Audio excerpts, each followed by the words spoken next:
وَلْتَكُن مِّنكُمْ أُمَّةٌ يَدْعُونَ إِلَى الْخَيْرِ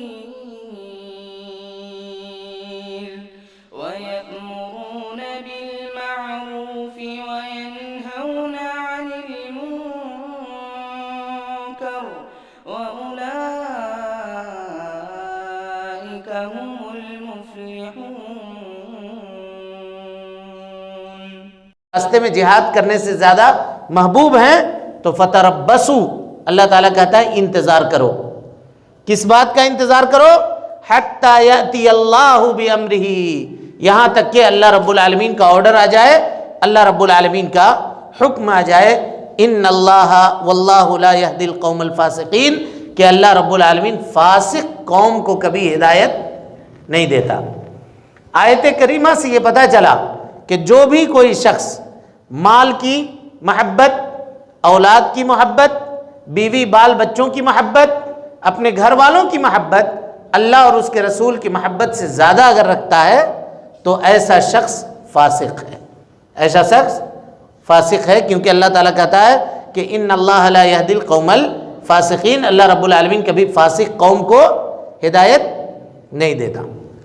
اس سلسلے میں جناب محمد رسول اللہ صلی اللہ علیہ وسلم کی حدیث موجود ہے۔ آپ صلی اللہ علیہ وسلم نے فرمایا، کہا لا یؤمن احدکم، تم میں کا کوئی آدمی اس وقت تک مومن نہیں ہو سکتا حتی اکون احب الیہ من والدہ وولدہ والناس اجمعین، یہاں تک کہ میں اس کے نگاہ میں اس کے باپ دادا سے، اس کے آل و اولاد سے زیادہ محبوب نہ ہو جاؤں۔ جب تک میں محبوب نہیں ہوں گا اس کی نگاہ میں، تب تک تم میں کا کوئی آدمی مومن نہیں ہو سکتا۔ یعنی آدمی کے ایماندار ہونے کی علامت یہ ہے کہ وہ ہر ایک کی محبت کو جناب محمد رسول اللہ صلی اللہ علیہ وسلم کی شریعت کی محبت کے اوپر قربان کر دے۔ اس کے بعد اللہ تعالیٰ کہتا ہے ما کان للمشرکین ان یعمروا مساجد اللہ، اللہ رب العالمین کے مسجدوں کو آباد کون لوگ کرتے ہیں؟ اور آباد کرنے میں، مسجدوں کو آباد کرنے میں ساری چیزیں داخل ہیں، مسجد بنانا بھی داخل ہے، مسجد کے اخراجات کا انتظام کرنا یہ بھی مسجد کو آباد کرنے میں داخل ہے، اور مسجد کو آباد کرنے میں سب سے بڑی چیز جو داخل ہے وہ یہ کہ وہاں جا کر کے نماز ادا کرنا اور وہاں جا کر کے اللہ رب العالمین کا ذکر کرنا۔ ہم لوگ یہ سمجھتے ہیں کہ ہم نے مسجد میں کنٹریبیوشن کر دیا، اپنا حصہ ہم نے دے دیا تو چلیے ہم مسجد کے آباد کرنے والے ہو گئے۔ مسجدیں اینٹ گارے اور پتھر سے بلند نہیں ہوتی ہیں، مسجدیں بلند ہوتی ہیں وہاں کے مصلیوں سے، مسجدیں بلند ہوتی ہیں وہاں بیٹھ کر کے قال اللہ اور قال الرسول کرنے والوں سے۔ ورنہ مشرکین مکہ بھی فخر کیا کرتے تھے، کس بات کے اوپر؟ کہتے تھے کہ حاجیوں کو پانی کون پلاتا ہے؟ ہم پلاتے ہیں۔ خانہ کعبہ کی رکھوالی کون کرتا ہے؟ مشرکین کہتے تھے کہ ہم کرتے ہیں۔ اللہ رب العالمین نے اس کے اس عمل کو کیا کہا وہ دیکھیے آگے، کہا ما کان للمشرکین، کسی بھی مشرک کے لیے یہ نہیں ہے کہ ان یعمروا مساجد اللہ، کہ وہ مسجدوں کو آباد کرے، مسجدوں کو تعمیر کرے یا مسجد کو بنائے، شاہدین علی انفسہم بالکفر، یہ لوگ اپنے کفر کے اوپر خود گواہ ہیں۔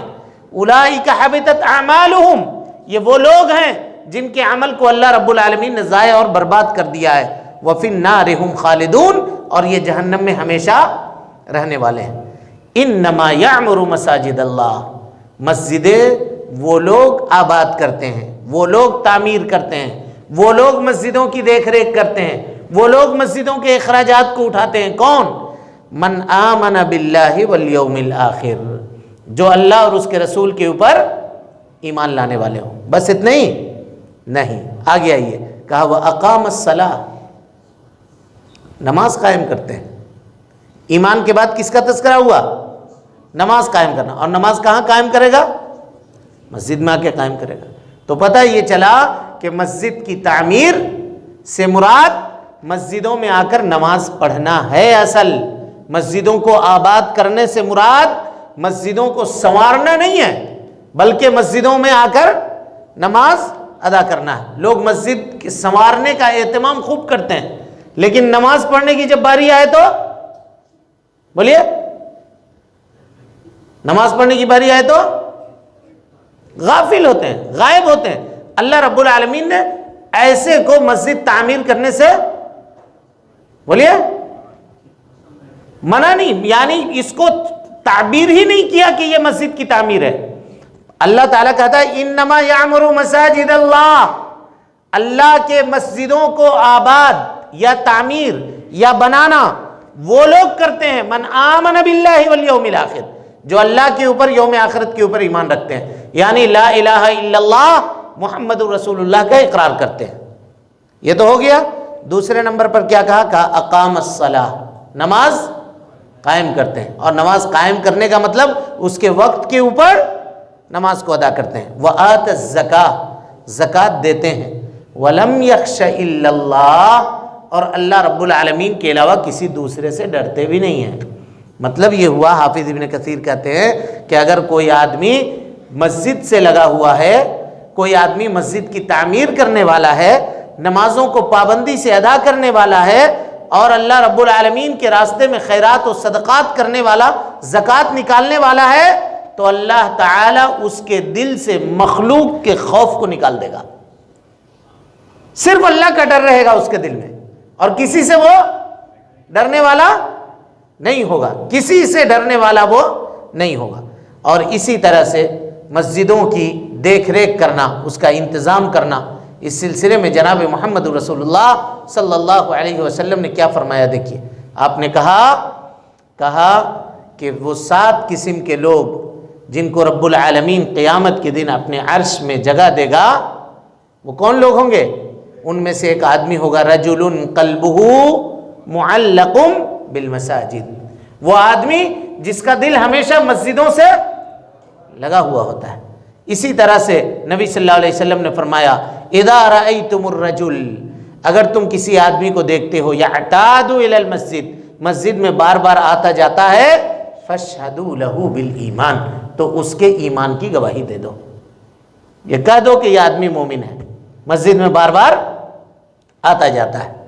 اور اسی طرح سے اللہ کے نبی صلی اللہ علیہ وسلم نے فرمایا، دیکھیے کتنی فضیلت ہے، کابشر المشائین فی الظلمات، رات کی تاریکی میں چل کر کے، یعنی فجر کی نماز کے لیے رات کی تاریکی میں چل کر کے آنے والے لوگوں کو بنور التام یوم القیامہ، اے اللہ کے نبی صلی اللہ علیہ وسلم قیامت کے دن مکمل روشنی کی خوشخبری اور بشارت سنا دیجیے۔ آپ جو لوگ رات کی تاریکیوں میں چل کر کے مسجد میں نماز ادا کرنے کے لیے آتے ہیں، اللہ رب العالمین نے فرمایا کہ ان کو قیامت کے دن اللہ کے نبی صلی اللہ علیہ وسلم آپ مکمل روشنی کی خوشخبری سنا دیجئے کہ اس دن جو تاریکی ہوگی، چاند سورج تو سب لپیٹ دے گا اللہ رب العالمین، کچھ بھی باقی نہیں رہے گا، تاریکی ہوگی۔ اور ایسے تاریکی کے عالم میں جن لوگوں کے پاس روشنی ہوگی، یہ وہ لوگ ہوں گے جو رات کی تاریکی میں چل کر کے فجر کی نماز کو ادا کرنے کے لیے مسجد میں آ رہے ہوں گے۔ یہ فضیلت دیکھیے مسجد کی۔ اس کے بعد اللہ تعالیٰ کہتا ہے فَعَسَىٰ أُولَٰئِكَ أَن يَكُونُوا مِنَ الْمُهْتَدِينَ، یہی وہ لوگ ہیں، تحقیق ترجمہ کیجئے، تحقیق یہی وہ لوگ ہیں، جان لو در حقیقت میں یہی وہ لوگ ہیں جو ہدایت یافتہ ہیں، جن کو اللہ رب العالمین کی جانب سے ہدایت ملا ہوا ہے۔ اس کے بعد اللہ تعالیٰ کہتا ہے کہ وہ شخص جو مسجدوں کو صرف یوں ہی آباد کرتا ہے، جیسے مشرکین کیا کرتے تھے، دیکھیے کہتے تھے کہ ہم کو ایمان لانے کی کیا ضرورت ہے، ہم تو خانہ کعبہ کو دیکھتے ہیں نا بھائی، اس کے لیے پیسے خرچہ کرتے ہیں نہیں کرتے ہیں؟ ظاہر سی بات ہے، خانہ کعبہ کی دیکھ ریکھ کر رہے ہیں تو اس میں پیسے خرچ ہوتے ہوں گے نہیں ہوتے ہوں گے؟ ہوتے ہوں گے۔ اچھا، حاجیوں کو کھانا کھلاتے تھے، دور دراز سے لوگ حج کرنے کے لیے آتے تھے، عرب کے لوگ ان کو بٹھا کر کے کھانا کھلاتے تھے۔ اس زمانے میں بھی اللہ تعالیٰ نے کہا اجعلتم سقایۃ الحاج، حاجیوں کو پانی پلاتے ہو، وعمارۃ المسجد الحرام، اور مسجد حرام کو تم نے تعمیر کیا ہے، اس کو بنایا ہے، یا اس کی دیکھ ریکھ کر رہے ہو، اس کے متولی ہو، مسجد حرام کے کمن آمن باللہ والیوم الآخر، تو تم یہ سمجھتے ہو کہ تم اس کے برابر ہو جو اللہ کے اوپر اور یوم آخرت کے اوپر ایمان رکھتا ہے. وجاہد فی سبیل اللہ، اور اللہ رب العالمین کے راستے میں جہاد کرتا ہے. لا یستوون عند اللہ، اللہ رب العالمین کی نگاہ میں یہ دونوں کبھی بھی برابر نہیں ہو سکتے، کبھی برابر نہیں ہو سکتے. واللہ لا یہدی القوم الظالمین، اور اللہ رب العالمین ایسے ظالم قوم کو کبھی ہدایت بھی نہیں دیتا ہے. کتنی سخت وعید ہے اس کو دیکھیے. لہذا میرے بھائیوں، آدمی کے ایمان کی علامت ہے کہ آدمی کیا کرے، اللہ اور اس کے رسول سے محبت رکھے، اور اللہ اور اس کے رسول کی محبت کو دنیا کی تمام چیزوں کی محبت کے اوپر غالب رکھے، مسجدوں کو آباد کرے. اگر ایسا کرنے والا ہے تو اللہ تعالیٰ کہتا ہے کہ یہی وہ لوگ ہیں جو ہدایت یافتہ ہیں، اور انہی لوگوں کے لیے اللہ رب العالمین نے کامیابی رکھی ہے، دنیا کی زندگی میں بھی اور آخرت کے اس زندگی میں بھی. اس کے بعد اللہ رب العالمین نے سورہ توبہ کی مشہور آیت ہے جس میں اللہ تعالیٰ نے مستحقین زکوٰۃ کا تذکرہ کیا ہے. وہ لوگ جو زکوٰۃ لینے کے مستحق ہیں، حقدار ہیں، وہ کون کون لوگ ہیں دیکھیے. اللہ رب العالمین کہتا ہے انما الصدقات، صدقات سے مراد یہاں پہ زکوٰۃ ہے. انما الصدقات للفقراء، فقیروں کے لیے ہے. اور ہم پہلے آپ کے سامنے بتا چکے ہیں کہ فقیر وہ شخص ہے جس کے پاس کچھ بھی نہ ہو، زیرو بیلنس ہو جس کے پاس، وہ فقیر ہے. انما الصدقات للفقراء والمساکین، اور مسکین وہ ہے جس کے پاس سم تھنگ ہو، تھوڑا بہت ہو، لیکن اتنا نہیں ہو کہ وہ اپنی جائز تمام ضرورتوں کو پورا کر لے. انما الصدقات للفقراء والمساکین والعاملین علیہا، اس کے اوپر کام کرنے والے، یعنی زکوٰۃ وصولنے والے. اچھا، زکوٰۃ وصولنے والوں میں دو طرح کا معاملہ ہوتا ہے. ایک تو یہ ہوتا ہے کہ کچھ لوگ پرسنٹیج کے اوپر کام کرتے ہیں. یہ پرسنٹیج کے اوپر کام کرنا علماء نے اس کو ناجائز قرار دیا ہے. تنخواہ کے اوپر رہیں متعین، ایک تنخواہ آپ کی متعین کر دی جائے گی اور اس تنخواہ کے حساب سے آپ معاملہ کر کے لے کر آئیں. والعاملین علیہا، اس کے بعد کہا والمؤلفۃ قلوبہم، دلوں کو پھیرنے کے لیے، دلوں کو بدلنے کے لیے. دلوں کو پھیرنے کا کیا مطلب ہے؟ یعنی کوئی شخص ہے جو دین اسلام کے خلاف بولتا ہے اور مسلمانوں کے خلاف کام کرنے میں وہ آگے آگے ہوتا ہے، لیکن اگر ایسا آپ دیکھتے ہیں کہ کچھ پیسے اگر اس کو دے دیے جائیں تو وہ آدمی تھوڑا زہر اگلنا بند کر دے گا، لوگوں کو بھڑکانا بند کر دے گا. تو اس کو چپ کرانے کے لیے جو پیسہ دے سکتے ہیں آپ، وہ زکوٰۃ کے مال سے دے سکتے ہیں. اسی طریقے سے کسی آدمی کو آپ یہ دیکھ رہے ہیں کہ یہ آدمی اسلام کی طرف مائل ہے، تھوڑا اگر کچھ پیسے اس کو دے دیے جائیں، کچھ کاروبار وغیرہ اس کے شروع کر دیے جائیں، تو یہ آدمی دھیرے دھیرے دین کی طرف پلٹ آئے گا. تو دلوں کو پھیرنے کے لیے یہ کام کیا جا سکتا ہے. حضرت عمر ابن خطاب رضی اللہ تعالی عنہ کہتے تھے کہ یہ والمؤلفۃ قلوبہم پہلے تھا، جب اللہ تعالیٰ نے اسلام کو غلبہ نہیں دیا تھا. اب اسلام کو غلبہ ہو گیا تو اب والمؤلفۃ قلوبہم نہیں ہے، لیکن راجح قول اور صحیح قول یہ ہے کہ والمؤلفۃ قلوبہم قیامت تک باقی ہے. اگر ضرورت اور حاجت ہوگی تو زکوٰۃ کے مال سے اس کو بھی دیا جا سکتا ہے. وفی الرقاب، گردن آزاد کرنے میں. گردن آزاد کرنا مطلب غلاموں کو آزاد کرنا. غلام تو آج کل کے زمانے میں نہیں ہے، لیکن کتنے ایسے مسلم نوجوان ہیں جن کو بغیر فرضی کیس بنا کر کے عدالت کے اندر اور جیلوں کے اندر ڈالا ہوا ہے حکومت نے. ان کے لیے اگر وکیل ہائر کرنے کی ضرورت پڑے، ان کے کیس کی پیروی کرنے کی ضرورت پڑے، تو مسلمانوں کے پاس زکوٰۃ کے فنڈ میں سے ایک خطیر رقم اس طرح سے ہونی چاہیے جس میں ان کے گردنوں کو آزاد کیا جا سکے. وفی الرقاب والغارمین، کچھ لوگ ہیں جنہوں نے جائز کام کے لیے قرضہ لیا تھا، ناجائز کے لیے نہیں، جائز کام کے لیے لیا تھا قرضہ، لیکن وہ دیوالیہ ہو گئے، قرضہ نہیں ادا کر سکے، یا قرضہ لیا تھا اور یہ سوچے تھے کہ آگے بزنس ہمارا آگے چل جائے گا تو ہم وہ قرضہ ادا کر دیں گے، لیکن وہ نہیں کر سکے تو ایسے لوگوں کے قرضوں کو ادا کیا جائے گا۔ وفی سبیل اللہ، اور اللہ رب العالمین کے راستے میں دیا جائے گا۔ اللہ رب العالمین کے راستے سے مراد قدیم مفسرین نے جو لکھا ہے وہ دو لوگ کا، المجاہد فی سبیل اللہ، جو اللہ رب العالمین کے راستے میں جہاد کرنے والا ہو اس کو دیا جائے گا، اور دوسرا دیا جائے گا حاجی کو۔ یعنی ایک آدمی غریب ہے لیکن اس کی خواہش ہے کہ میں ایک مرتبہ خانہ کعبہ چلا جاؤں، تو اگر کوئی مالدار آدمی یہ چاہتا ہے کہ اس غریب آدمی کی مدد کر دے، کچھ پیسے دے کر کے، زکوٰۃ کا ہی رقم ہی کیوں نہ ہو کہ جاؤ تم حج کر کے چلے آؤ، تو وہ زکوٰۃ کی رقم دی جا سکتی ہے اس حاجی کو۔ یہی دو چیزوں کا تذکرہ کیا، لیکن علماء نے فی سبیل اللہ کے اندر مدارس کو بھی داخل کیا ہے، کیونکہ اللہ کے نبی جناب محمد رسول اللہ صلی اللہ علیہ وسلم نے فرمایا من خرج فی طلب العلم، جو آدمی طلب علم کے لیے نکلا اللہ رب العالمین کے راستے میں، فَهُوَ فِي سَبِيلِ اللَّهِ، وہ کس میں ہے؟ اللہ کے راستے میں، فی سبیل اللہ میں ہے۔ تو لہذا فی سبیل اللہ میں مدارس بھی داخل ہیں۔ کچھ لوگوں نے درمیان میں یہ شوشہ چھوڑا تھا کہ زکوٰۃ کا پیسہ مدارس کو نہیں دیا جا سکتا، حالانکہ یہ بات درست اور جائز نہیں ہے۔ اگر مدارس کو نہیں دیں گے تو پھر یہ مدارس چلیں گے کیسے؟ مالدار اپنے بچوں کو مدرسوں میں داخل کرتے نہیں ہیں۔